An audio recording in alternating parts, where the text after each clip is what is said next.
Father, Son, and Violin. A personal life story tells the vivid of Mao's China. Daniel Olson Chen. Dedicated to my parents and all of their generation. Special acknowledgements. My special thanks to Ms. Mercedes Larbenz.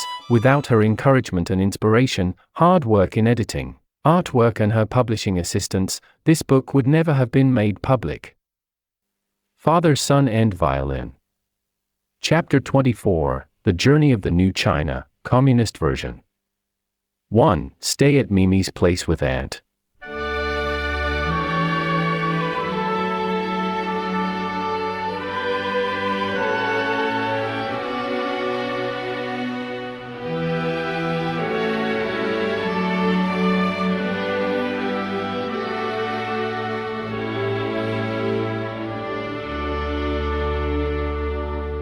About my sleeping in brother's living room, though Danson repeatedly expressed his sorry, I also repeatedly said no problem, but in reality there was some problem. After all, that was a living room, a room for everybody, no privacy and not convenient, for me or anyone in the family. Of course, a large portion of the inconvenience was an excuse because I wanted to stay with Aunt, as Mimi had offered her place for Aunt to stay. Just as she said, "It's not a great place, both of you are welcome as long as you like, until the owner wants it back." I packed up my things and got a taxi to Mimi's place, staying with Aunt. As soon as I brought my things into Mimi's place, she said to me, "Make yourself at home." Meaning she wouldn't treat us as guests. I thought to make oneself at home were just some usual words of courtesy, but Mimi wasn't just words, she meant it.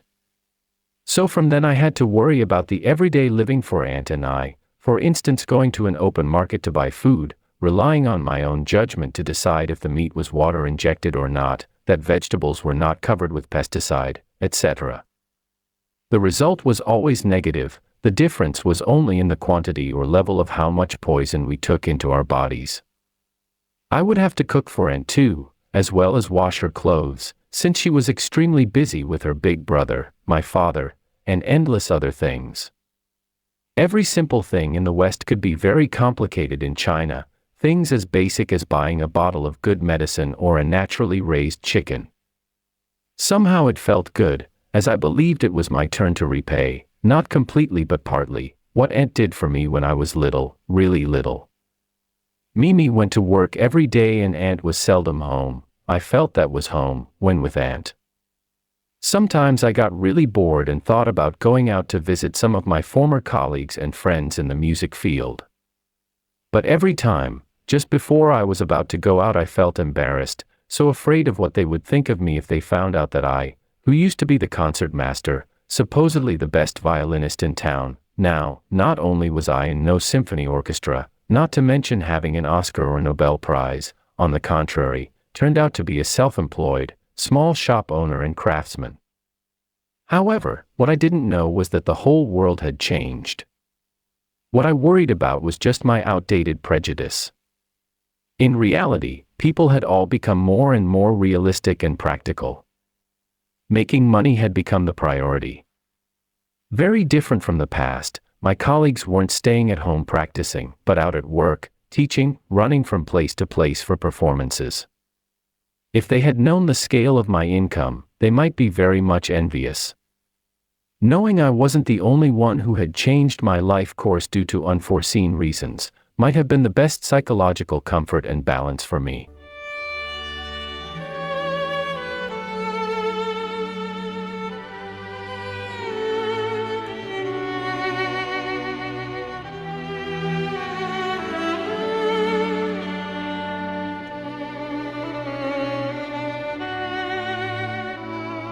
Two, a significant dialogue between Aunt and Father. My aunt was there on behalf of Father's family, and having come from so far away, naturally she visited the hospital every day. When the sister and brother were together, what could they talk about? Of course, family trifles, such as things concerning Uncle Din, but most likely things about me the most. Father said to Aunt. I've known for a long time that my disease has no hope. I endured all the pain of staying alive because I thought my body could contribute to scientific research for the country and people. But not until recently did I realize that it seems science does not really value my body much. As this is the case, I have done all that I could for my party, my country and people. I don't really need to suffer so much just to stay alive, perhaps to end the earlier the better. Aunt cut off her brother and said, My big brother, apart from your party, your country and your people, have you ever thought about doing something, maybe just a little, for your own family while you are still alive? A quick death, that's easy and happy for you perhaps, but a bit selfish. Don't you think so? Father looked a little surprised. He added, I thought if I die, not only don't I suffer any longer, but I also reduce the burden on the family and save all the trouble for everyone. How could you call it selfish? To bring her point out, Aunt explained. You only see things from your own viewpoint. Is that the way all party members do? But the whole truth is, your family members are willing to pay for the cost and willing to take all the trouble, so long as you can be with the family. A day longer the better. For you to live a day longer, we all pray to Buddha, to God. If you could see what we are thinking, you would bear the pain and live longer. After she finished talking, Father opened his mouth but no words came out. Aunt saw her words had made her point. She talked a little more. Also, as a father, have you ever thought to leave something to your children? This time Father responded very quickly. What are you thinking your brother is? A corrupted official? I worked for the party, had a very honest, simple life. What could I leave to them? Now the kids have everything, especially Danju, needs nothing from me at all. Aunt seized the opportunity to quickly interrupt. Brother, you're right. Now Danju may have everything he needs except one thing, and for that one thing, you are the only one in this world who can give it to him. She stopped there. What's this one thing you're talking about? My father got impatient and couldn't help asking. Ha ha ha. Aunt laughed and explained. Fatherly love. You tell me, who else can give your children fatherly love except you? Seeing Father not giving an immediate argument, she went on. Suppose you are right, that your body is useless for your party and country, but have you thought to use your useless body to do something useful for your son? Father laughed a bit. With sadness he said helplessly. Don't be so sarcastic. You see, I have to be in bed all the time. Nothing can I do for myself, not even go to the toilet. What can I do for my children? Nothing. You don't need to do anything, just stay alive. Aunt explained. One more day you live is one more day Danju can feel the importance of his existence to you. I mean, to make him feel how important he is to his father. In a way, this is what you can do for your son. This is also what I meant. To die may be easy and happy, but selfish. Therefore, my dear brother, I'm afraid you might have to go on suffering from pain and keep yourself alive, for as long as you can. Father smiled wordlessly. After a pause of meditation he said, If only to make Danju feel like a hero and to meet his satisfaction or vanity of being successful and important, I guess I could put up with the pain. But if it will let him use the shortcomings of the current healthcare system as proof to negate our whole socialist system, that would be tantamount to abandoning my political beliefs which I have fought for my whole life. It would be equal to negating the value of my whole life. That I simply cannot do. Aunt sighed deeply and almost desperately she pursued. For you, Danju has given up his life dream of becoming a world-leading violinist. How come you, as a Communist Party member, can't do things a small bourgeois can. Hearing that, Father's eyes were wide open, staring at his sister while she intentionally avoided making eye contact. Both were aware that such a discussion could only go to extremes that would hurt brain and heart, therefore they both adopted the Deng Xiaoping's no debate strategy. However, just before Aunt was about to leave, she asked Father a question, the question that I had wanted to ask for a few decades. Oh yes, why don't you like your son Danju by nature? Danju said when he was a boy, he overheard you say that to your wife. Is it true that you said that? It couldn't be, right? Father closed his eyes, giving no reply, instead going into a deep, deep meditation.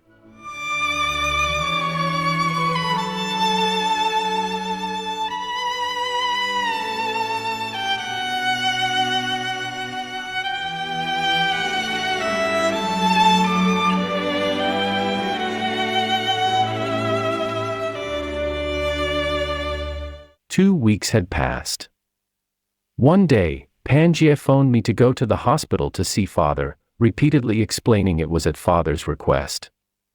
Recalling the last meeting, during which a huge argument between us, due to different political views, had worsened the relationship restored only recently with huge effort from my side, I was sincerely determined, this time, no matter what happens I must control myself, as there wouldn't be more chances to show my maturity in front of Father. A real warrior shouldn't go on fighting his opponent when he is already down on the ground. Together with Pangaea, I went into Father's ward. I had no chance to show my friendly attitude as Father had taken the position away. He asked me to sit down. That was my greatest hesitation. Not because there were thorns on the small stool in front of his bed, but something worse, for when I sat down, I would be very close to my father, actually too close to feel comfortable, and when I sat down, I would be embarrassed to leave the small stool after a short period of time. Pangaea, you sit down. I tried to get away. Father specifically asked you to sit down, not me.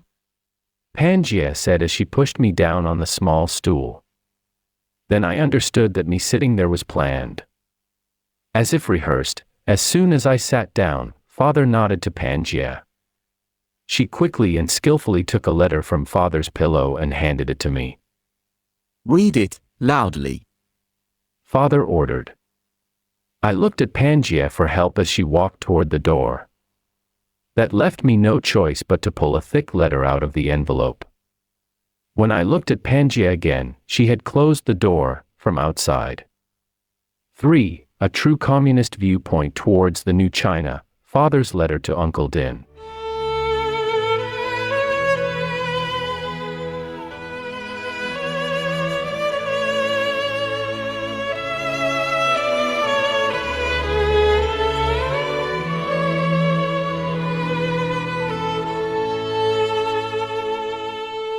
Hi, younger Din.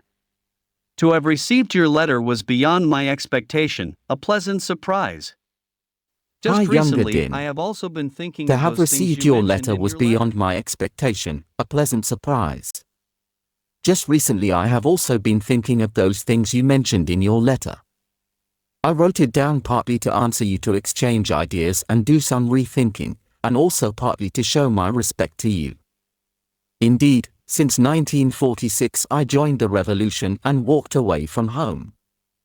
The damage both emotionally and economically I did to the family is undeniable. As the eldest son, it's not forgivable. However, I could never agree with you that what I've done was entirely a mistake, and your accusation of crime is far from the truth. When we make a judgment of something, we can't remove it from the historical background and social environment. As a family letter, let me start by recalling how I got myself into the revolution. It was when I had just entered Wuhan University, studying English literature. At a sorority party I met your sister-in-law, my wife.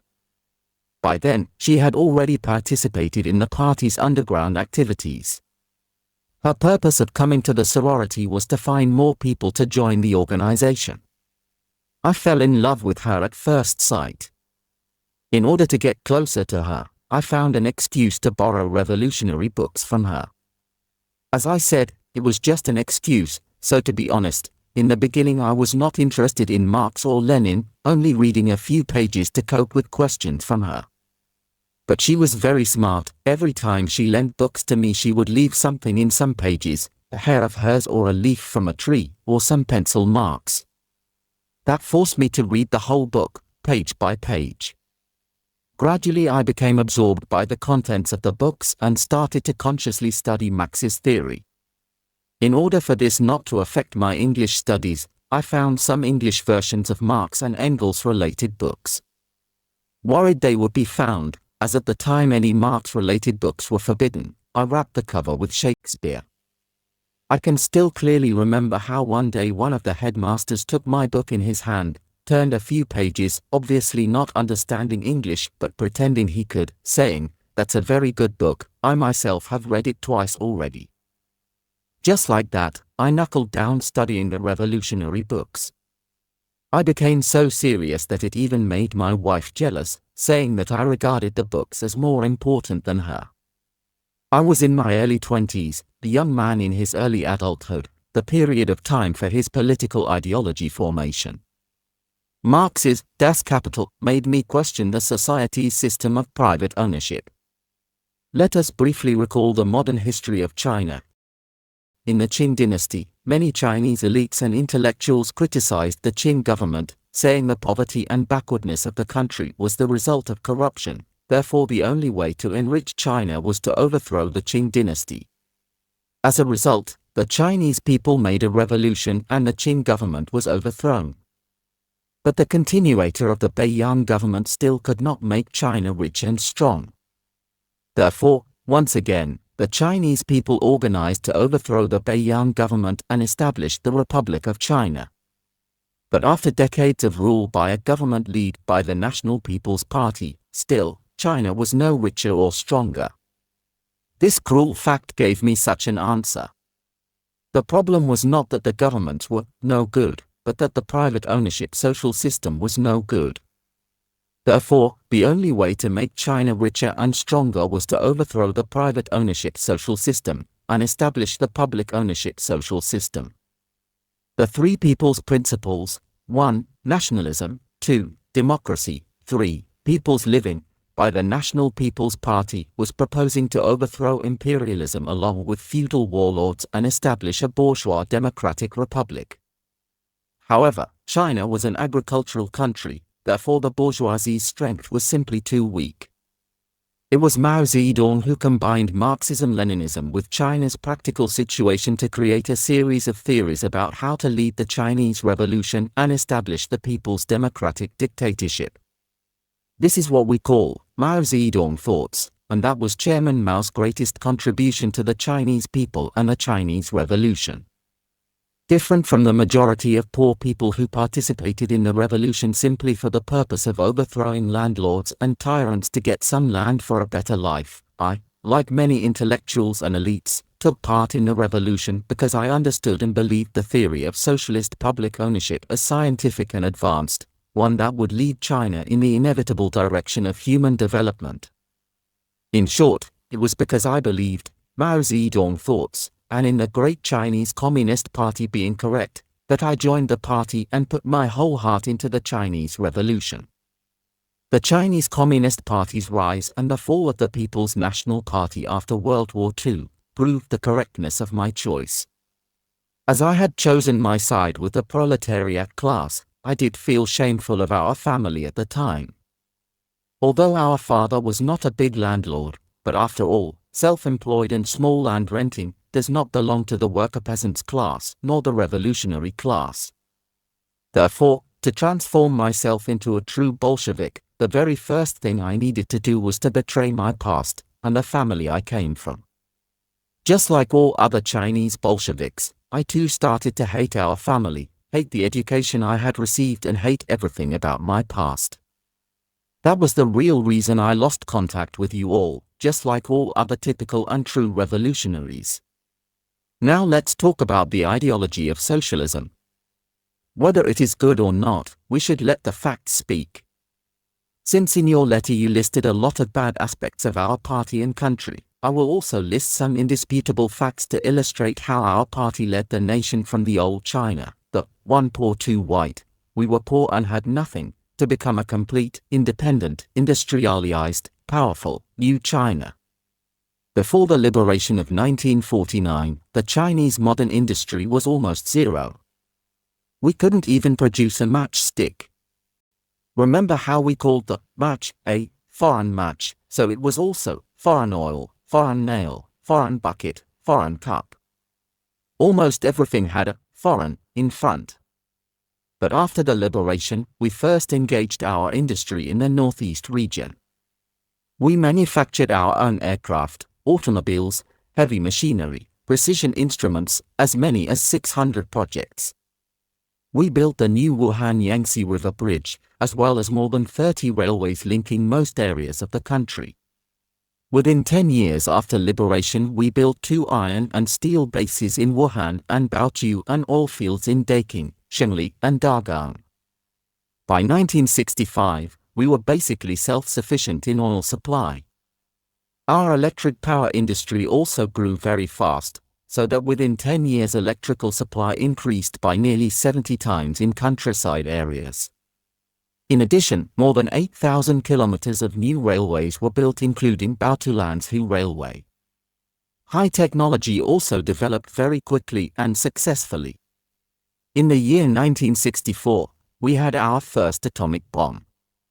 The successful development of the crystalline bovine insulin was another achievement. Despite the heavy loss to the national economy during the 10 years disturbance, Cultural Revolution, in which development slowed, still some achievements were made, such as the No. 2 car factory in Hubei Province, Nanjing Yangtze River Bridge, Chengdu Kunming Railway, Hunan Railway, etc.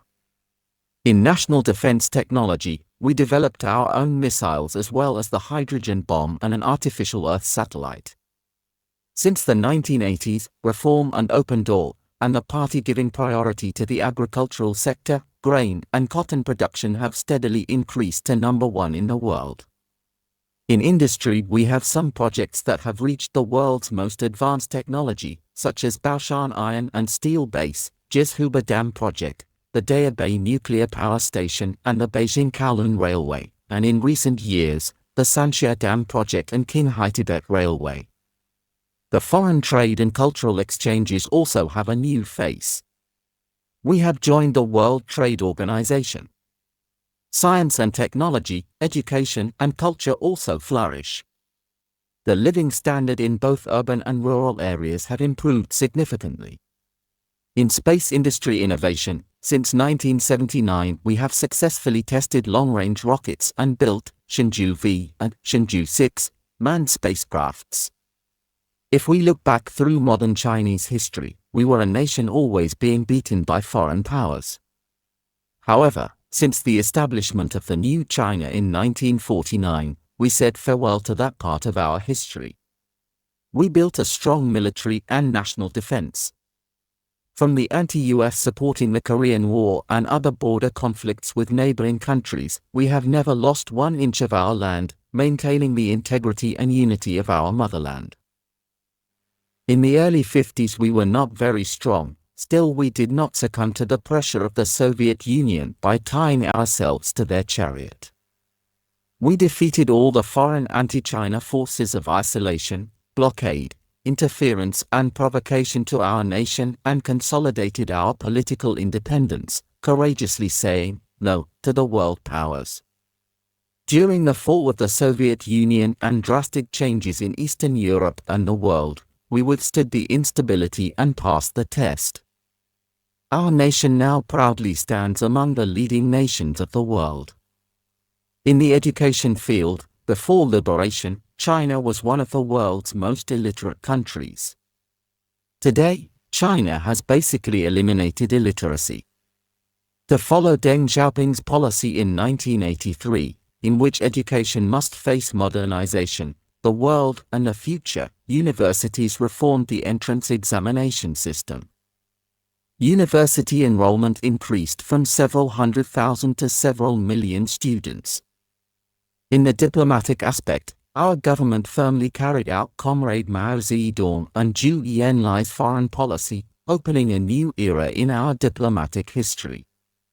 As a member of the United Nations, our country has established diplomatic relations with 120 countries, keeping friendly relationships with many countries and regions in the field of economics, trade, cultural exchange, and so on. In healthcare, after liberation, our government implemented the free medical care system, essentially eliminating severe infectious diseases. The death rate declined significantly. People's health greatly improved overall. Although there remain some problems in the healthcare reform areas, the great progress and improvement is undeniable. In sports, we have successfully hosted the Beijing Olympics. Between 1984, in which our athletes won our first Olympic gold medal, to the 2008 Beijing Olympic Games, we have won a total of 51 gold medals, becoming the world's #1 gold medal winning country. In front of these hard facts, who dares to call us sick Asians again? In your letter, you accused our party of having harmed many people in the past few decades. I do not deny that our party, in the process of leading the people to fight for a better life, did make some errors and detours, some even very serious, bringing harm to some people. However, nothing is perfect. In this world, any person, any party, any government has its path towards maturation and perfection. As to China, according to the development of our society, the main problem has been constantly changing. Our party also constantly adjusts and improves itself. The maturation process of the Chinese Communist Party theory can be divided into 3 stages. The first stage was to combine Marxism-Leninism's universal principles together with the reality of Chinese revolution. This is what I have said before regarding Mao Zedong thoughts. Mao thought of the representative theory to mainly deal with the problem of class struggle. Before liberation, the main social contradiction was between the poor and the rich. After liberation, the main social contradiction became which road to follow in building our society, the socialist road or the capitalist road. The second stage took place in the year 1978, after the 3rd session of the 10th Party Conference. Deng Xiaoping, as the core of the second generation of the party's central leadership, created the Deng Xiaoping theory. We found our own way to build our socialist country. Deng used very simple, symbolic language such as, no matter if the cat is black or white, as long as it catches rats, it's a good cat, and the hard thing is to develop our country's economy. During this period, the principal contradiction in China has come to be between the people's increasing material and cultural needs and the backward productive ability. Deng Xiaoping theory focused on solving the problems of how to build a socialist country. The third stage, from the year 2000, our third-generation party leader, Comrade Jiang Zemin, put forward the theory of the 3 represents 1. Our party represents the need of China's advanced social productive force. 2. Our party represents the direction of China's advanced culture. 3. Our party represents the fundamental interests of the majority of people. It resolved the current historical problem of the nature of the Communist Party. Comrade Jiang formally announced, communism is not a goal we fight for, but a great and lofty ideal. He improved and emancipated our minds, putting the truth and facts before ideology. He also changed the slogan of building a socialist country to building a Chinese characterized socialist country. The Chinese characterized socialism theoretical system is our party's complete theory. It is the condensation of Marxism-Leninism, Mao Zedong thought, Deng Xiaoping theory and the 3 represents, as well as the wisdom and untiring efforts of exploration and Chinese communists leading the people for 2 generations. The history of mankind has experienced the 3 technology revolution. 1. the invention of the steam engine facilitated the commencement of the first industrial revolution. 2. The invention of electric power technology marked the second industrial revolution. 3. The Internet caused the rapid development of human society into the information age. Compared with European capitalist countries, we started late and our foundation was not solid, our economy was weak. However, we do not want to be left behind. In today's information age and globalization, our people, under the leadership of our party, are studying and working hard to make our nation play an increasingly important role in the world. Since China became a member of the WTO, more and more foreign enterprises are coming to China looking for cheap laborers. Now our country is called the world's factory. However, our nation will not be satisfied with being factory workers. We are only temporarily doing our studies, as if paying tuition to learn advanced foreign technology and management.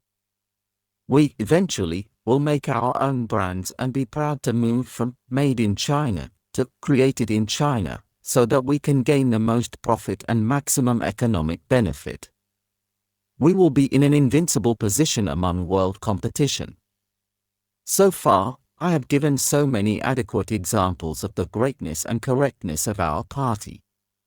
At the same time, you can also see that our party is not an unchangeable stone.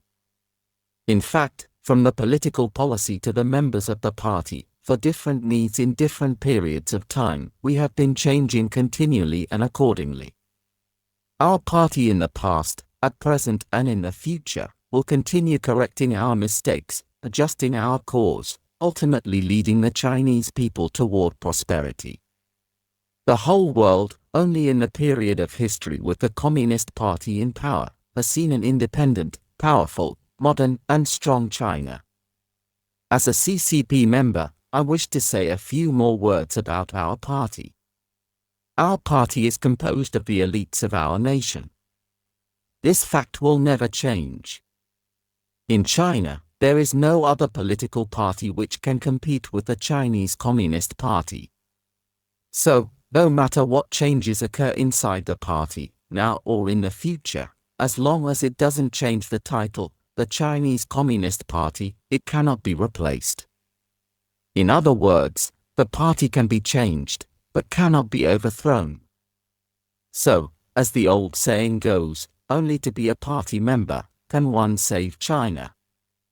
As in your letter you made a lot of complaints about some practical problems, difficult times we had after the liberation, I would say that some disasters were caused by natural and historical limitations that could happen to any government, from any political party, in any social system. Therefore, everything must be analyzed accordingly, not simply put all blame on the party.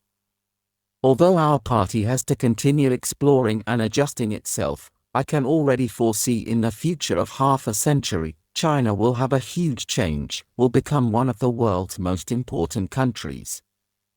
The people around the world will look at us, the sick Asian, in a totally different light, and most borders will be open for Chinese citizens to go in and out freely. China, our motherland, used to be known as a sick, weak, poor country. In the near future, we will be a healthy, strong and rich country standing among the world's leading countries, countries such as the USA, Germany, UK, Japan, etc. Unfortunately, I can't see the day with my own eyes, though I feel and strongly believe the day is very close. By that time, I hope you, my younger brother, can look at our party and our nation in a macro view, subjectively and comprehensively. Take a good think and burn me a letter again when the time is coming, even if not for me, you should and need to do it for yourself, and for our generations to follow. I appreciate your patience to have read this long-winded letter. This is a letter I write to you, as well write to the whole family and even to all our descendants. I also would like to take this letter as a review and summary of my faithful and hard work for the party all my life. Finally, I would ask you for a favor. Next time you pay your visit to our father, please add some earth to his grave on my behalf. elder brother of yours.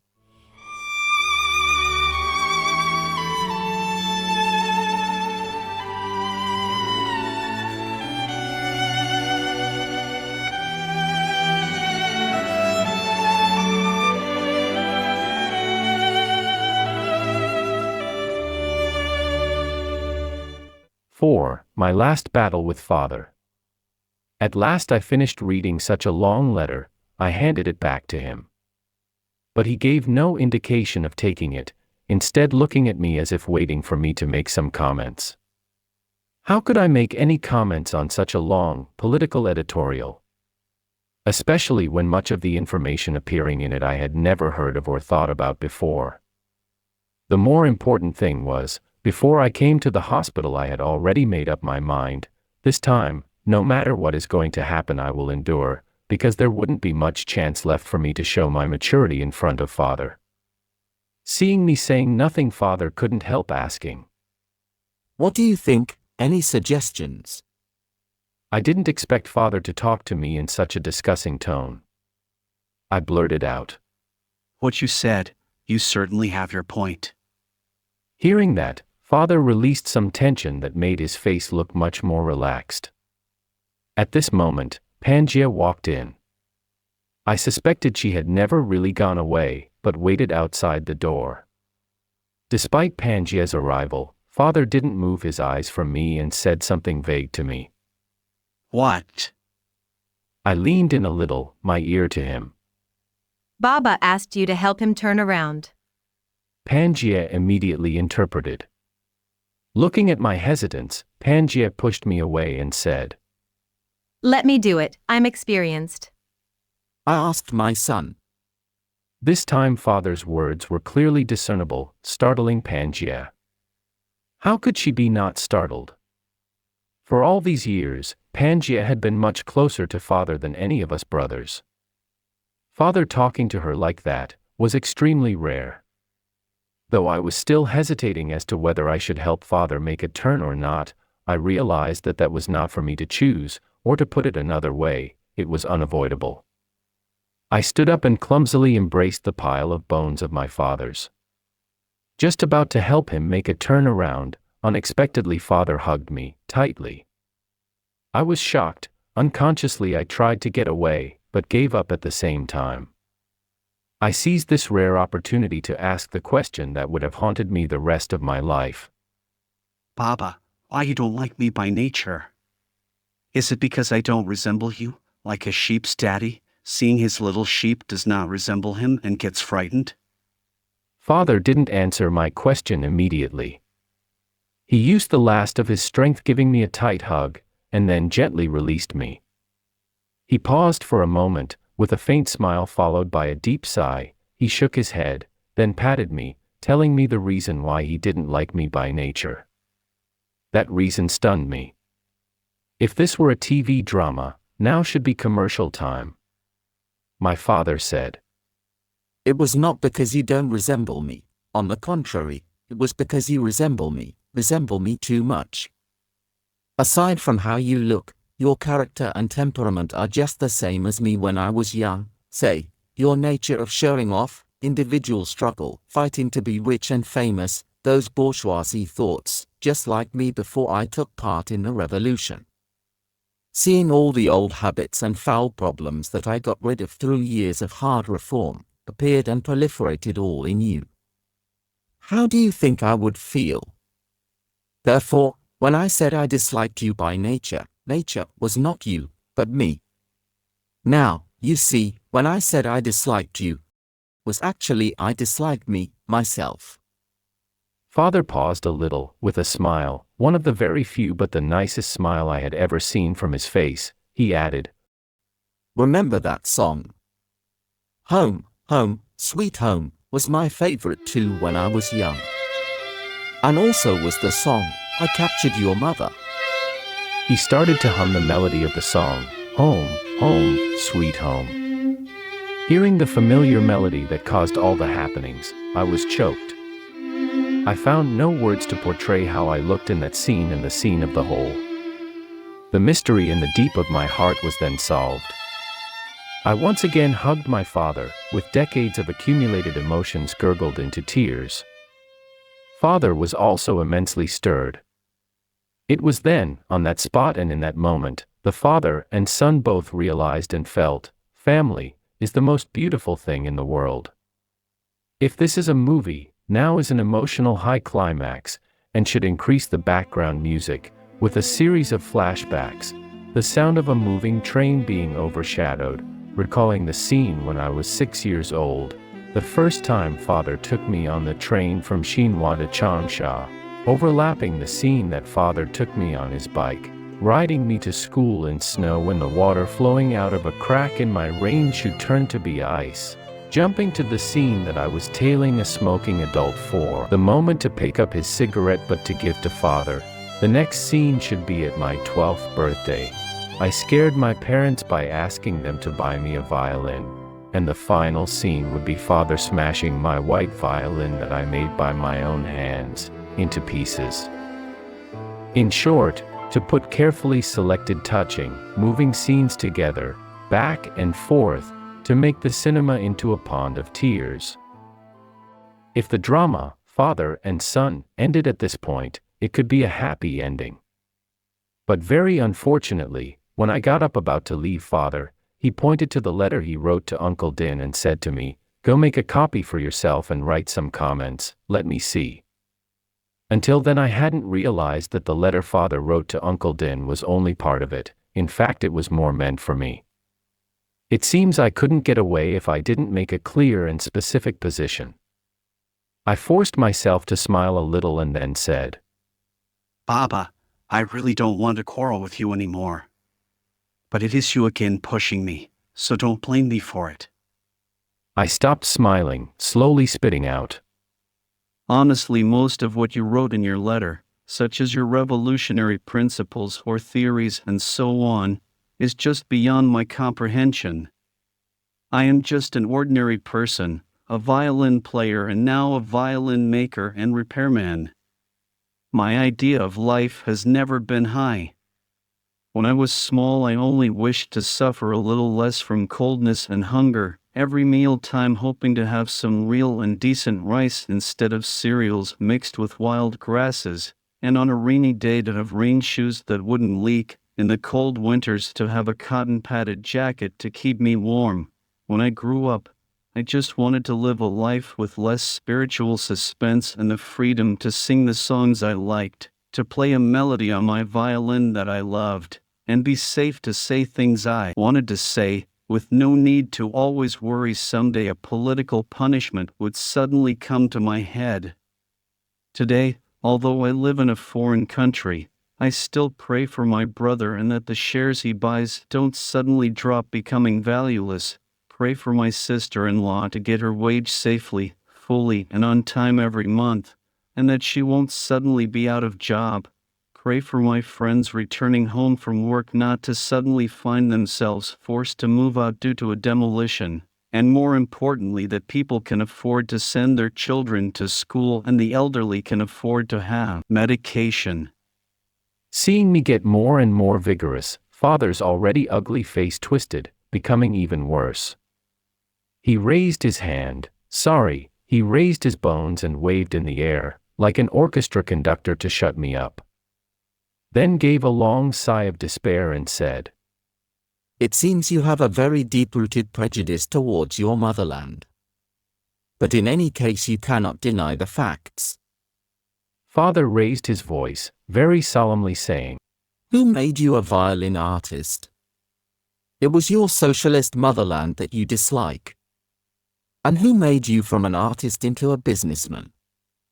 It happens to be your favorite foreign capitalist country.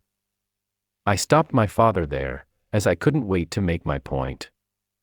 Oh no, my motherland did not make me a violin artist, but a tool and a weapon to educate the people against the enemy for your party. It was the foreign capitalist countries that educated me in what real art and beauty is. Later, becoming a businessman was my choice. No one forced me to do it. As for the reason I chose to give up violin performing, was because after re-educated by the Western culture for some years, I realized there are more things I should and need to do other than violin playing in my life. For example, to grow a sense of responsibility and obligation to our nation, to read as many books as I could to continuously improve my quality and essence of thinking, or just say, to make enough money to support and help my family, particularly you, my dear father, and the people around me. When I got excited, I couldn't avoid my old bad habit of quarreling with father and forgot all of what I had decided about keeping quiet before I came to see father. That's enough, more than enough. It's all the old tricks, that the moon is rounder in the West than in China. Father opened his eyes, coldly looked at the ceiling. I know that was the peak of father's maturity. However, since it has already come to the point, I decided to spit it all out, just to save myself regret for the rest of my life. I continued. It's true, the moon is rounder in the West than in China, if China has a moon at all, as in the West the air is less polluted. Particularly for those of us who live in Norway, a high social welfare country, where every citizen is entitled to have free education and free medication.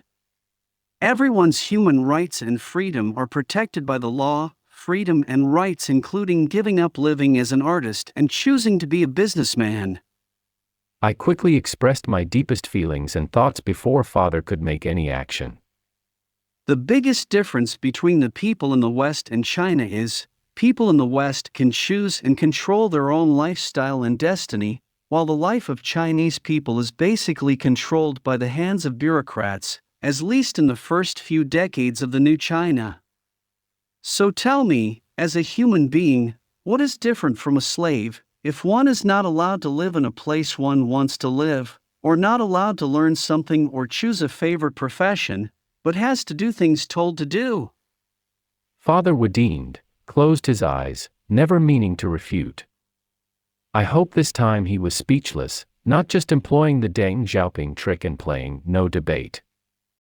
Seance, it was sad and deadly quiet.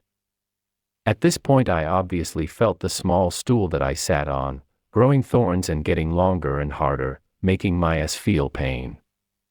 I stood up and gently placed the letter on the small stool. I was about to say, take a good rest, to get away when father opened his eyes again, and said with deep and heavy feeling. The greatest regret of my life is I cannot live to see the day of proof that socialism is superior to capitalism. However, my father raised his voice. I do believe that day will come. As everything I needed to say had been said, and all the gas in my stomach I had also let out, I would be deadly stupid if I had not caught the chance to show my maturity. In order to ease the mood, and to lower myself in front of father, I adopted a joking tone to express the great truth in my heart. The greatest regret of my life is that I have not become the king of music, didn't see the result of my years of struggle and effort, seeing myself on the stage of a large concert hall, behind me an orchestra, in front of me people's eyes, camera flashes, flowers and applause, and what is more, the television cameras shooting me. Father interrupted me and blurted out. What, the king of music? To the end, you walked a circle to the beginning, the same old stuff. Father didn't finish what he was saying. I knew by then, even if he had, his determination of fighting with me to the end, he had no longer such strength. We both avoided each other's eyes, in a state of profound thinking, plunged into a deeper confusion.